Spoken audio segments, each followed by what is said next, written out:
हाय। नमस्ते, आदाब, सत श्री अकाल। स्वागत है आप सबको मेरे चैनल सच जो आपको पता होना चाहिए। आज विमेंस डे है, 8th of March। So my dear all the women, happy women's day to all of you. My point is कि आप सच में खुश हैं? आपको लगता है कि ये जो विमेंस डे मनाया जा रहा है ये सच में आपको उतनी खुशी दे रहा है? देखिए, खुशी 2 पल की या 2 मिनट की नहीं होती है। खुशी कुछ रिश्तों के अंदर, कुछ चीज़ों के अंदर और आपकी खुद के अपने महत्व की होती है। बहुत सी जगह ऐसा है जहाँ शायद आपकी सेल्फ रिस्पेक्ट नहीं होगी। बहुत सी जगह ऐसी होगी जहाँ पे आपको इंसल्ट किया जाता होगा। बहुत सी जगह ऐसी होगी जहाँ आपकी ज़रूरत तो है, सिर्फ उसी लिए आपको बर्दाश्त किया जा रहा है। और बहुत सी जगह ऐसी है जहाँ आप पैदा हुए हो लेकिन कल को आपने वहाँ सिर्फ मेहमान ही बन जाना है। तो औरत का जन्म ही इसीलिए हुआ है। तो हैप्पी विमेंस डे साथ में जोड़ देना मेरे ख्याल से आज की अपडेटेड जनरेशन के लिए तो बहुत अच्छी बात है। बट मुझे कभी नहीं लगा कि विमेंस कभी हैप्पी हो पाई हैं या अपने लिए जी पाई हैं।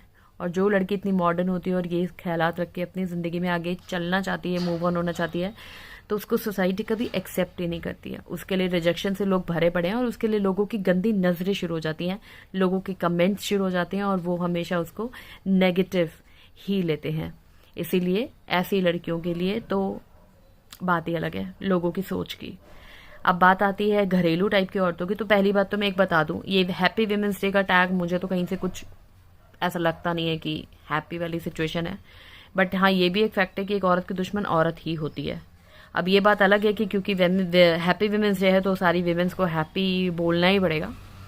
बट द पॉइंट इज, जो कनिंग टाइप की होती हैं, जो सिर्फ पॉलिटिक्स बाजी करती हैं, जो दूसरों का घर बर्बाद करती हैं, दूसरों के ऑफिस में जीना हराम करवाती हैं, उस टाइप की औरतों के लिए तो मैं कुछ कह ही नहीं सकती। क्योंकि वहाँ जो वो औरतें होती है ना, वो अपने घर में भी उनको पता है मेरे को कैसे पॉलिटिक्स करके सेटिंग लेनी है। वो अपने खुद के घर में भी अच्छे से जानती है, उनका पूरा रात चल रहा होता है। और उनको ऑफिस में भी पता है कि बॉस को कैसे पटा के रखना है। तो ये हैप्पी विमेंस डे का टैग ना उन लोगों के लिए ही है मेरी तरफ से। ऐसी लड़कियां जो मेहनत करती हैं, हार्ड वर्किंग होती हैं, कॉम्प्रोमाइज़ और सेक्रीफाइस पूरे तरीके से कर चुकी होती है अपनी लाइफ में, और कुछ अच्छा सोच रखती हैं, आगे के लिए पॉजिटिव होती हैं, तो उन्हें लगता है कि शायद अब कुछ सही हो जाए, शायद अब कुछ सही हो जाए, उम्मीद पे होती है मतलब। और हार्ड वर्किंग, जैसे मैंने आपको बताया, तो ऑफिस में भी जब काम कर रही है तो अपना 100% दे के कर रही है और अपने काम से मतलब रखती हैं, ज़्यादा किसी से बोलती नहीं है और नॉर्मल रहती हैं, कम बोलती हैं। तो उनके अंदर बोला जाता है उनकी एटीट्यूड प्रॉब्लम है, उनका टोन का प्रॉब्लम है, उनके अंदर दिक्कत है। They should improve their self, otherwise वो एक अच्छी लड़की नहीं होती है। तो हैप्पी विमेंस डे मैं उनको बोलना चाहूँगी। Thank you so much. Happy women's day.